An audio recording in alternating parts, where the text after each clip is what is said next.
is the fun part. You can take Sir Francis Drake Boulevard, which you pick up right off 101, very shortly over the bridge, and you follow it all the way to the tip of the Point Reyes Peninsula. It's kind of astounding. Yeah. It becomes more or less a cow path. That was writer and former Chronicle columnist Adair Lara. I'm Jeff, and this is Storied San Francisco. Every week on this podcast, we feature musicians, journalists, bartenders, writers, and other San Franciscans talking about living, working, and doing their thing here. It's a way to get to know your neighbors.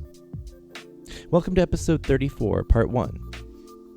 Adair Lara grew up in Marin.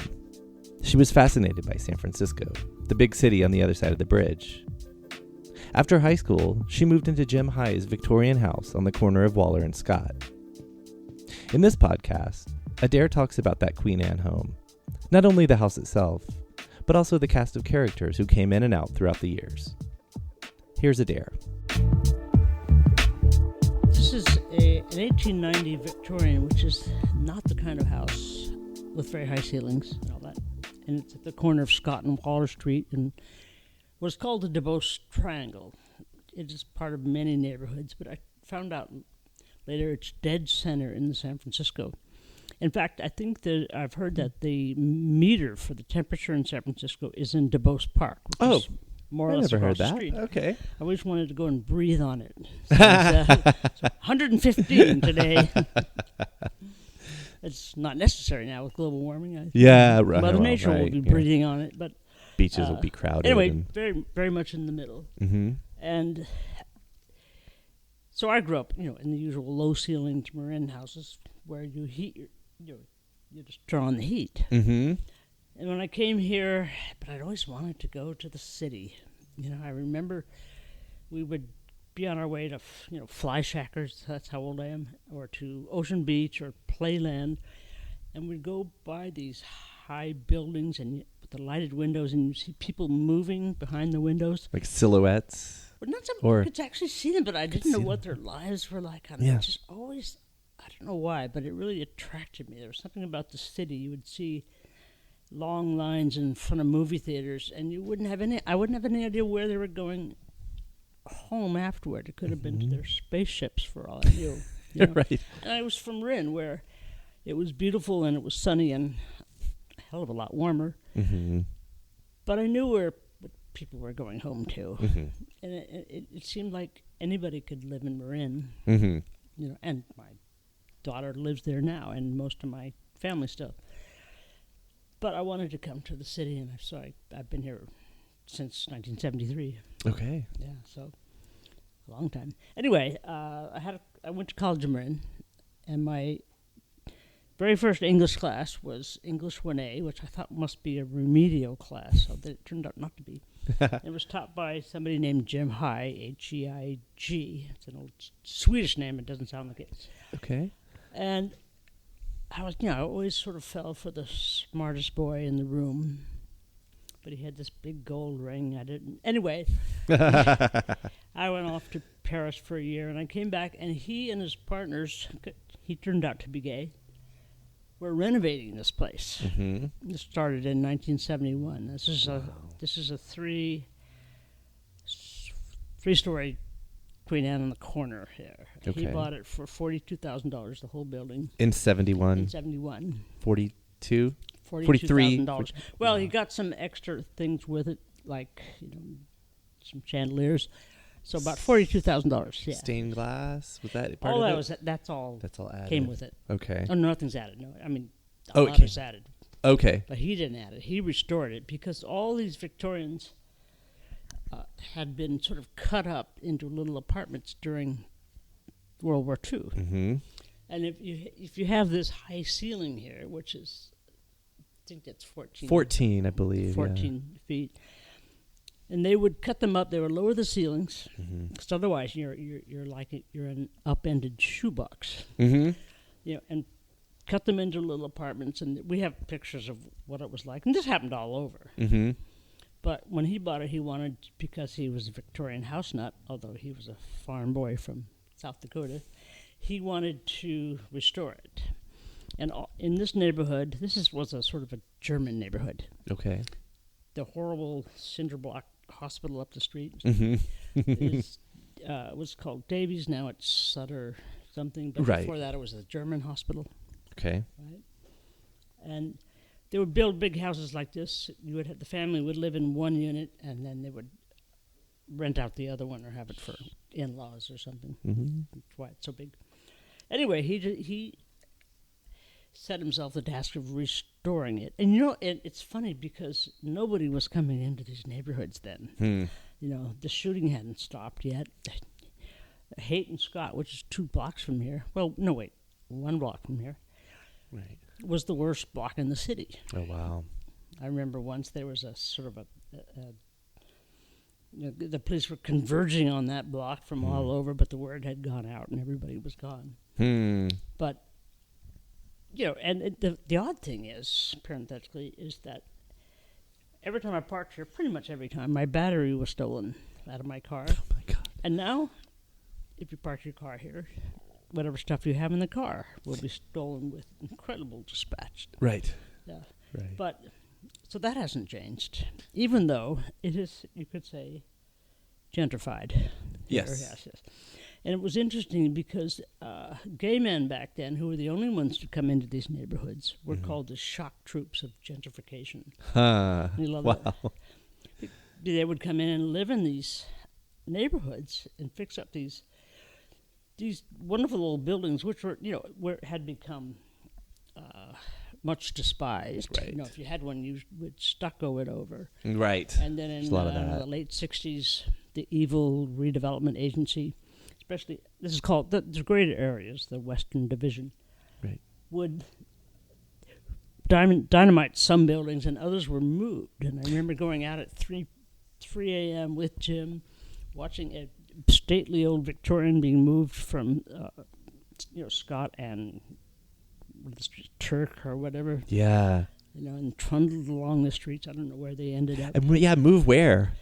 Well, anything. I've seen the pictures of them on truck beds or whatever they use to transport them. Yeah, It's like, it's funny. I don't know actually where they went because obviously they weren't valued, and that was a really depressed area, and they were Right. trying to break up that. But that was that was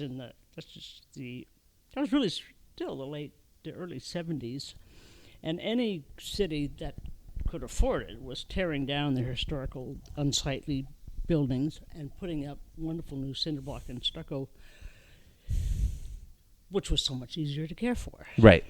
Right?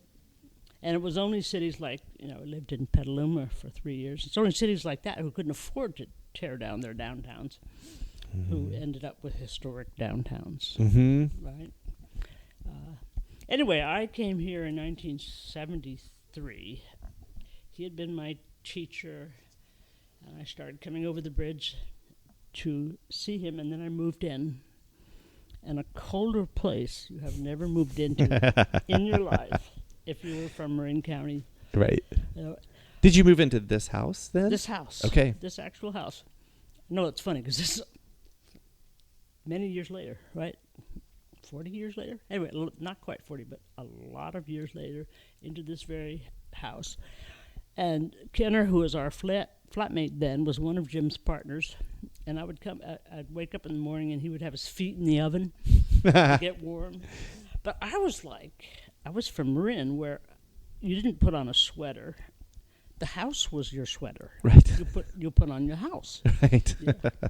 And I couldn't understand why when I said it was cold, they would say, put on a sweater. It seemed really so unfeeling. Yeah. And I think and once I turned on the heat, and my husband Jim came home, and you smell that smell of an unused heater. The first time you turn it on. The first time you turn it on. Yep. And he's like, who turned on the heat? Mhm. And the heat, it's in capital letters. It smells like something's wrong. Yeah. It smells like you're trying to heat a huge Victorian with a heater, Mm-hmm. right? So it took me, I think, most of these 40 years to get used to the temperature. Mm-hmm. And now I'm completely used to it, but I used to work at a desk with my feet on a heating element and wearing parkas and Oh, yeah. And global warming is taking care of the rest. We have Scott change of Street in clothes. front of us here, and that's the banana belt. Mm-hmm. It is so warm. Mm-hmm. If you walk out Scott Street, you're like, I shouldn't have brought this jacket. But we also have the back door, which is on Waller, where the wind comes straight from the ocean. Mm-hmm. You know, the fog sometimes stops at, they say, Hayton Masonic, but the wind comes straight down. You can't keep your garbage cans out there. Yes. They get knocked down. Yes. You know, you see Spanish conquistadors being bowled over here. And you think, I've got to go back and get, you know, and we're 100 yards away from it. Mm-hmm. You know, so either way you walk out, you're going to be wrong because you're going to walk 100 yards in some direction. Yeah. And it's going to be way too cold or way too hot. And this is going to continue all over the city. Mm-hmm. There's also that thing where it depends on which side of the street you're on. It does. The weather will change. Yeah. Yeah. Now, I don't know how the other side of Waller is because I'm never there. Mm-hmm. But I know ours is really windy. I just planted some palm trees and I'm giving up on them because the wind breaks their branches. Yeah. You know, I built a deck above, but that's the Waller Street side. Right. I can't get anything to stay there. Yeah, You know, because of the wind. I finally bought fake palm trees and attached them to the railings, but with all these, and they've still managed to fall over. I don't know how you manage to fall over when you're tied in 4 places, Yeah. but it's like that. It happens. You know? So I've sort of been watching the weather for all this time. Whereas, you know, in Marin, you don't really have to watch the weather. Mm-hmm. You know, you have 5 months of Mediterranean sun and the rest a little rain. You know, Mm-hmm. you know?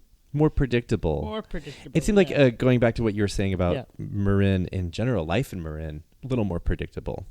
Like you knew where people were going. There was less mystery. Well, that was my perception. You know, Right, sure, I was just practically a toddler when I left Marin, but that was my perception. Mm-hmm. Whereas the city seemed wilder, you know, Full of intrigue. full of intrigue, just different. Mm-hmm. You know, it was like going from a kind of a nice reception area to a place where there's a party going on. Right. You know, and people are breaking the lamps and Yeah. the lights going on and off. Yeah. You know, and it was exciting, Mm-hmm. especially in the 70s. Yeah, I bet. You know, by the time I moved in, Jim had completed about half the house, and he has gay roommates. They don't know what to make of me, but they're polite enough. And people are coming in and out, and there are all these dinner parties, and there's all this getting into the Volkswagen Bug at the last minute to go to ACT, where he had theater tickets, season tickets, always the same, row J. Oh, nice. Yeah. J for Jim. J for Jim, and I never thought of that. yeah. And then the kids came along. Jim and I got married, and then we had Morgan in 1978 and Patrick in 1980. Okay. And this discomfited the other partners enough that they got bought out and moved, and we raised the kids here. Okay. City kids, city schools. Oh, nice. Yeah. One's in New York. He's coming back for good in 1 week. Oh, wow. Yeah. Graduating or? Well, he's 38, so not so much graduating. He's Okay. a writer, and he's just coming My back math is horrible. because he's got a girlfriend and he has a baby, Oh, wow. and he wants to bring the baby. Okay. And maybe we dangled a few hundred things to Yeah, make some him carrots. start thinking that way. Yeah. But so this house has been. Jim and I eventually divorced, right? And divorce took 12 years or so because neither of us really wanted to get around to it. But finally, I met somebody, and then I had to do some paperwork, Mm-hmm.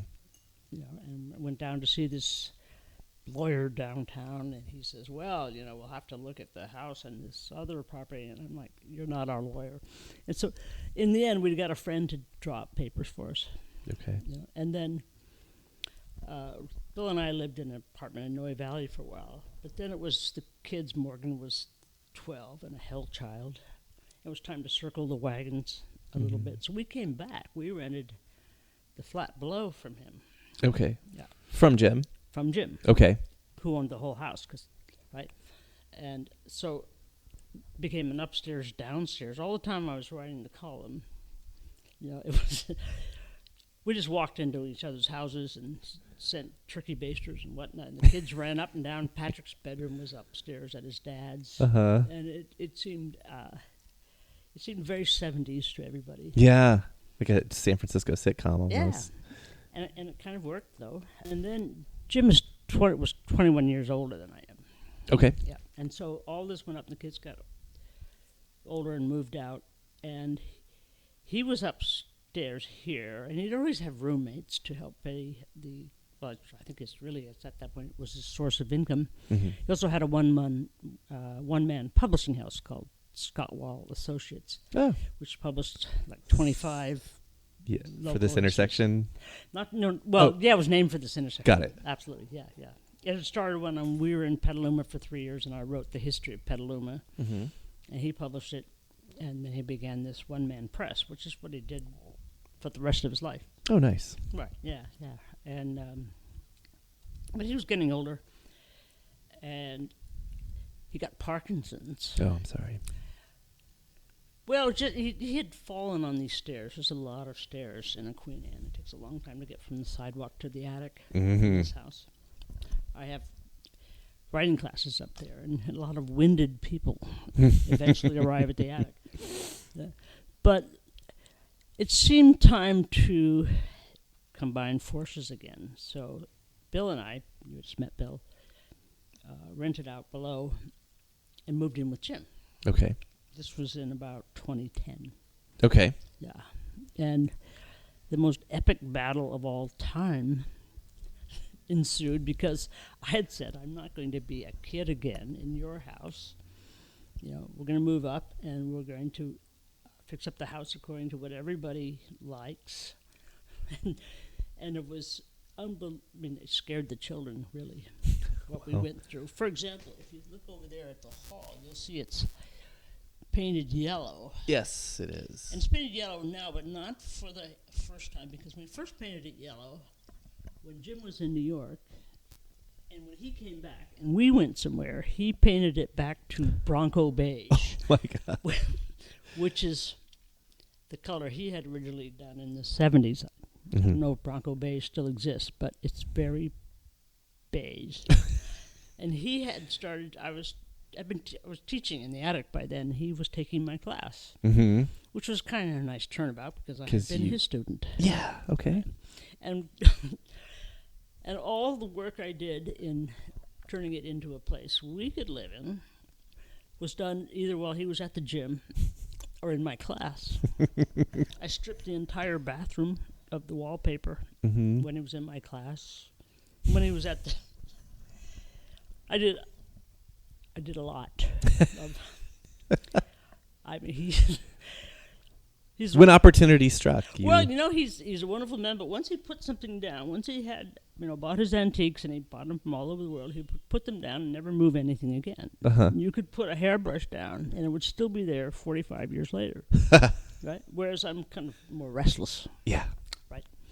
And in the end, after some epic battles, we signed actual deals. I said if he would let me rip up what he regarded as very good Kurdistan carpeting on the top floor, which hadn't stood the test of time, in my view, then I actually wrote a paper and had it not notarized, but witnessed, that said that I would not touch this room, the living room, or the dining room. And I didn't while he was alive. Yeah, you stuck to it. And it went like that. Yeah. It was an immovable force and an irresistible object. It's really a strange time. But in the end, it was all done, and Jim had the nerve to invite his friends show them the kitchen, which we had completely blown out and made a different kitchen, and for it to be admired. And I would sit there knowing he had fought every chain, tooth and nail. That he's now taking credit for. He was like, and here's the kitchen. So he died. There's a little plaque below for him. Outside or? Yeah, outside near the sidewalk on the building. Nice. Yeah, but we're still here. And Patrick's coming home, as I said, in a week. Yeah. And he's here finally to set up a homestead. He has a flat over there, and going to have him go through and take some of the things you see around you, which belong to his father. Right. You know. Nice. And so now we're all, I guess, Victorian house nuts. We recorded this episode at Adair's Duboce Triangle home in May 2018. Music for the podcast is by Otis McDonald, a.k.a. Joe Bagale. Film photography for this episode is by Michelle Kilfeather. Storied San Francisco is on Facebook, Twitter, and Instagram. Please follow us there and share the episodes that you like. Michelle's photos of storytellers are up on the website, along with all the episodes. That website is storiedsf.com. If you're listening to us on Apple Podcasts, please rate and review the show. You can send us comments, suggestions, tips, whatever you want, really, at storiedsf@gmail.com. Thanks for listening. Check back Thursday, when Adair will share the story of how she got started writing a column in the Chronicle.